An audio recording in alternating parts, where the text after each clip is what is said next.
Hello and good evening and welcome to Musing Mamie. How are you, my lovelies?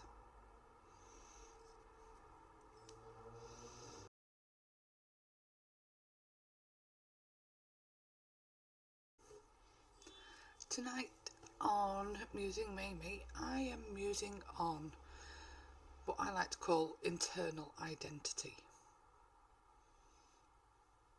Who am I again? Who are you? How do we know? So much of what we think and feel about ourselves is tied up with a lot of external things. So it's the stories we tell ourselves, the roles we fulfill in life, and the relationships that we surround ourselves with. And it all kind of gets tangled together in this big ball of knots. It is one big knotty ball of yarn, and that's something I know about. I can do yarn. See, you start off in life with like 3, maybe 4 or 5 threads. There's you, parents, maybe just one parent, but you've got you, your parents, maybe a couple of siblings.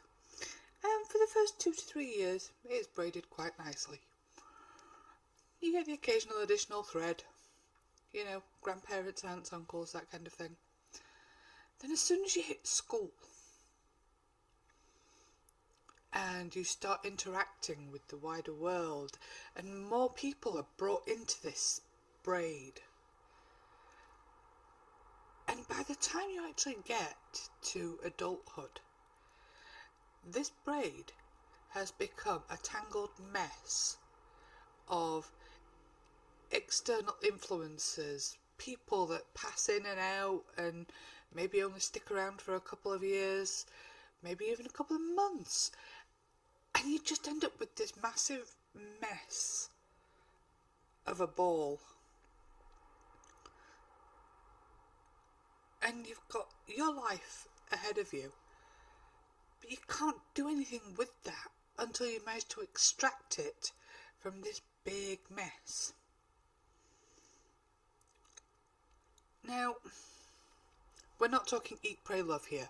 This is not snipping the end off, running off to India and finding yourself. Because a lot of this big ball, this big mess that is full of external influences, the stories we've told ourselves, the stories our relationships have told us, it's all there. But some of it is absolutely beautiful and sublime. There could have been the teacher that was such a fantastic influence on you at school that fed your desires to go forwards.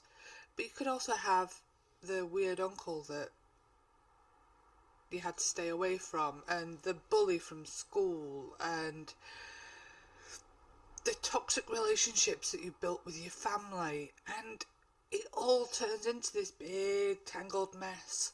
And what makes it worse? You're looking at it all in black and white, so you can barely tell what's you, what's family, what's stories, what you want to keep, what you want to get rid of.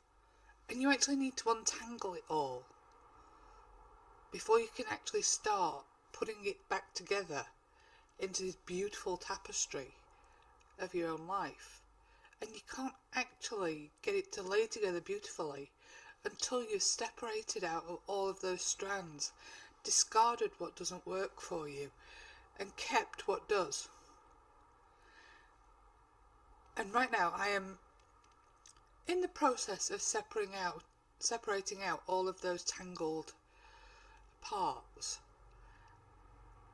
so that I can put them back together in a way that I find beautiful going forwards. Hell, what I managed to put together might look like a jumbled mess to someone else, but I will know that I have cemented what is me, the bits I've wanted to add, the bits I've wanted to keep, the beautiful residues left by the sparkly little scraggy bit of yarn that was my teacher for 2 years in primary school, who made me feel wonderful about reading and writing and books. I want to throw away the scratchy bit of jaggedy ass string that was the girl that bullied me.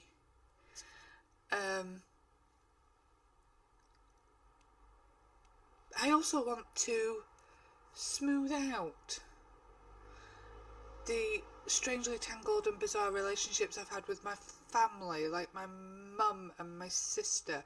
Love them both dearly, but we have interesting relationships. So it's not just about untangling your core self and what you want to get rid of. It's also about realigning those strands so that we can actually go forward into something beautiful rather than staying tangled. So when we're identifying these strands, what's us and what's everything else, yes, we want to keep some of them, but we also need to identify the bits that are us. The strand that is us has been from birth and will be onto the future. But it gets complicated because your thread is all nice and variegated. It changes colour all the way through your life. So when you're born, it could be a nice pale blue. You could be like a strange weird purple colour right now. And so on and so forth. So you still need to find you. But you don't have to cut the thread. You just have to learn to untangle it. So when we're talking about defining yourself and who you are, you've got 3 things that you need to separate out. And how you define yourself within the roles that you fulfill. So, do you define yourself, when you talk about yourself, do you define yourself as a job that you hold, your position in your community, or your home life? Or do you define yourself as a relationship? Are you a parent, a child, sibling, partner, spouse? Is that how you define yourself?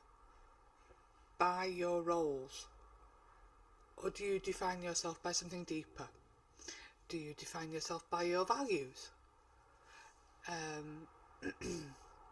Are you deeply spiritual?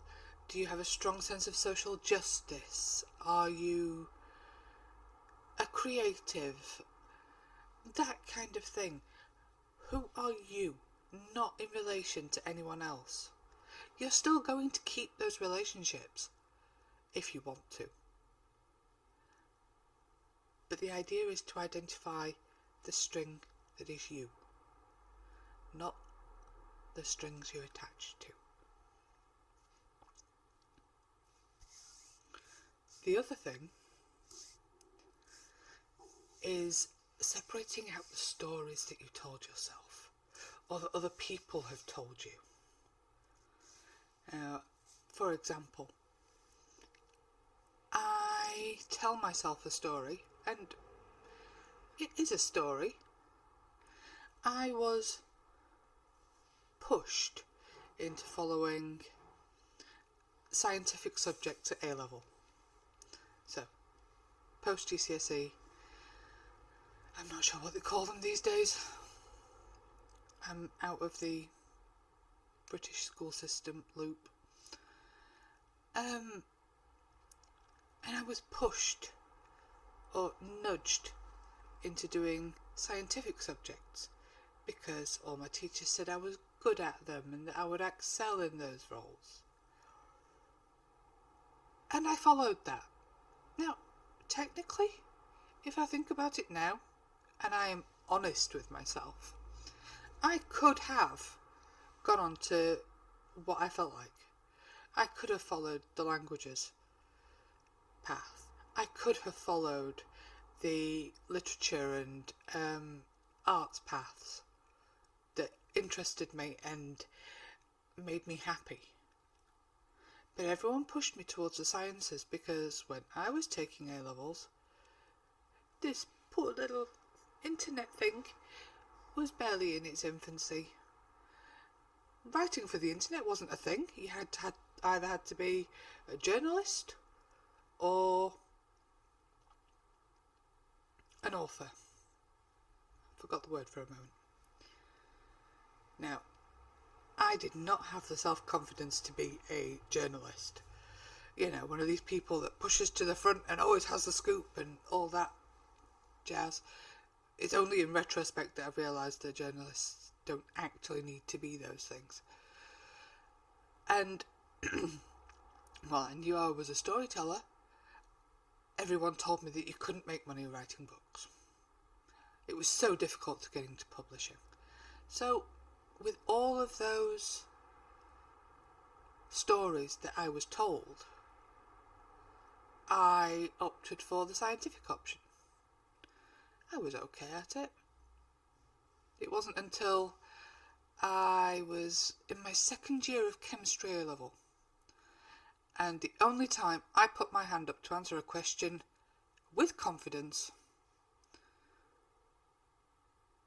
was a word question. What was it?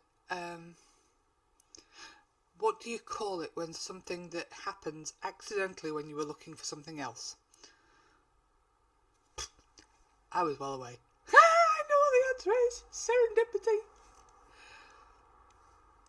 The only time I answered with confidence in a chemistry class was a word question. I should have known then. But instead I went on to do biomedical science at university. Good God, it was dull. I was bored. I did not use it.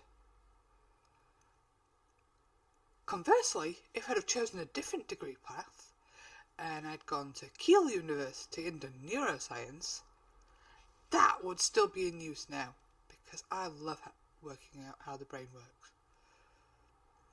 So that's my story. I told myself that I was pushed into sciences because of external influence. But if I think about it now, I could have fought back. I could have gone with what was happening in my heart and in my mind. But I didn't. And that's one of the stories that we tell ourselves. Oh, I was pushed into this. Oh, so-and-so said this.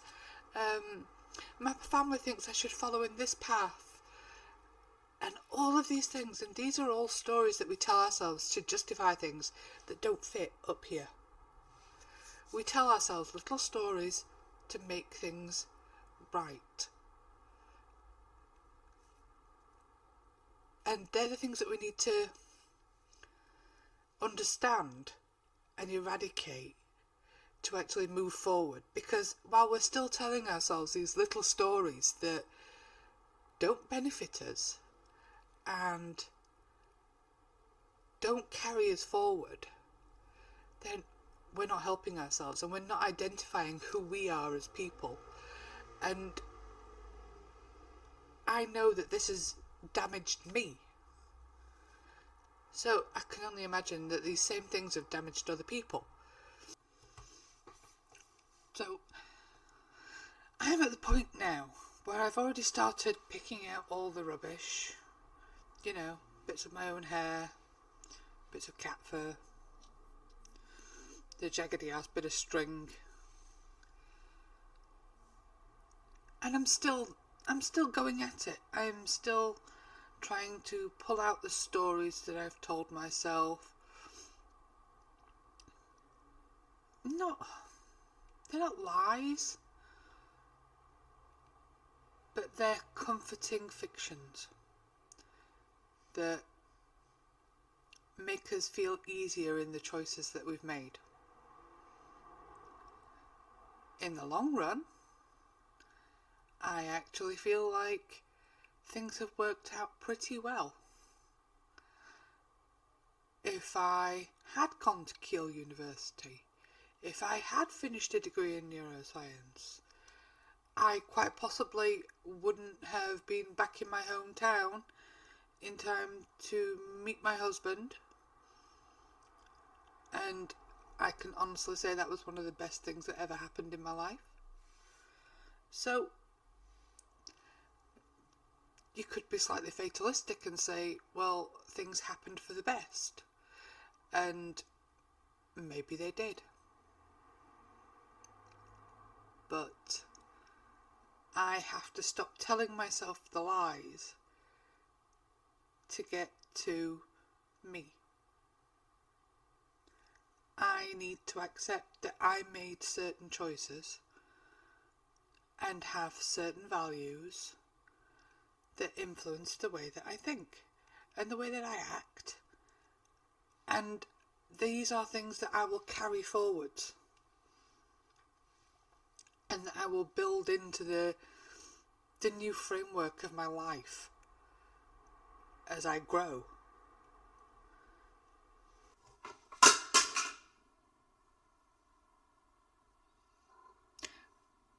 So, without knowing who I am at my core, I don't have a foundation to build on, because I'm still working on the little fibs and the little half-truths and the stories that I told to make things feel more comfortable. Now, I've got nothing wrong with comfort. I like comfort. But there's nothing comfortable about building a life. Yes, you want to be comfortable once you've got there, but no one said that building your house and your home and your family and your framework for living and your values, no one said that that was comfortable. And I'm rebuilding mine because I don't think you can build anything great without a solid foundation. And that foundation will be here and in here. So while I pick apart the threads of my life and put them back into something rather more pretty and functional, I'll be pulling away the crap. And that means, yes, pulling my own hair out of my life tapestry and bits of cat fur, my sister's hair, maybe the occasional boy hair, I don't know, there's all sorts that ends up in there. But my life tapestry as I go forward will be something that I have created and made so much more beautiful by understanding where I'm coming from.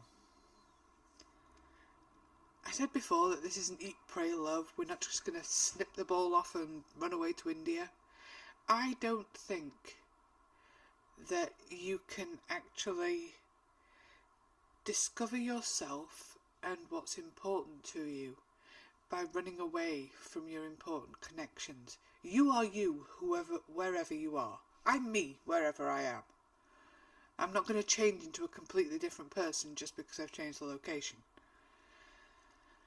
So, the only thing that going elsewhere to find yourself will do is actually detach you from the things that you love most.